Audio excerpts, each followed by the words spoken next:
Възпоменание от Батак. Иван Вазов. От Батак съм, чичо. Знаеш ли Батак? Там зад горите. Много е далеч. Нямам татко, майка. Аз съм сирак. И треперя малко. Зима дойде вече. Ти Батак не си чул. Аз съм оттам. Помня го клането и страшното време. Бяхме 9 братя, а останах сам. Ако ти разкажа, страх ще те съм вземе. Като ги изколаха, чичо, аз видях. Стопорки се чеха, те и на дръбника, а пък аз плачех, па ме беше страх. Само бачо Пеню с голям глас извика и издъхна бачо. А един хайдук баба ми заклая, под вехтата стряха и кръвта потече, и знаеш и капчук. А аз бях малък и мен не заклаха.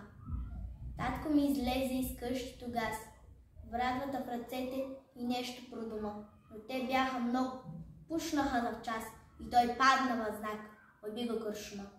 А мама изскочи, откъде не знам, и над татка фана да вика, да плаче, но ние скълцаха с един нож голям. За това съм, чичо, аз сега сираче. Абе, много страшно там да бъдеш, че.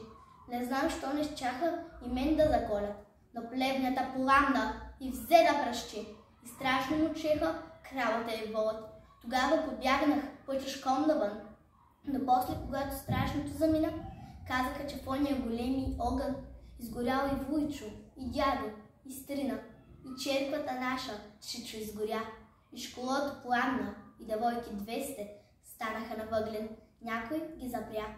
Тъй много още дяца и невести, а Кака и Леля и други жени. Мъчиха ги 2 дни, та пък ги затриха. Още слушам, чичо, как пискат уни. И детенца много на мъждрак набиха. Всички и свят затриха, как не бе ги грях. Само дядо Ангел оживя сюрмаха.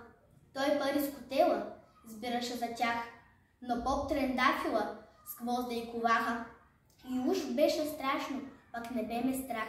Аз треперех само, но не плачех веки. Мен и други дядца отведоха с тях и гъжви съдрани обвиха на всеки. В помашко село, не знам кое бе, мене ме запряха, не иде под земята. Аз из дупка гледах синьото небе и всеки ден плачех за мама, за тата. По-добре умирвах, но не ставах турка. Като ни пуснаха, пак в Батак живях. Поджир 2 години срещнах Мигурка. Тогава с лошо време и за тях наста. Клахме ги и ние, както те ни клаха. Но нашето село, чичо, запустя. И татко, и мама веки не станаха. Ти, чичо, не си чул заради Батак, а аз съм оттам, много е далече. 2 дни тук гладувам, защото съм сирак и треперя малко. Зима дойде вече.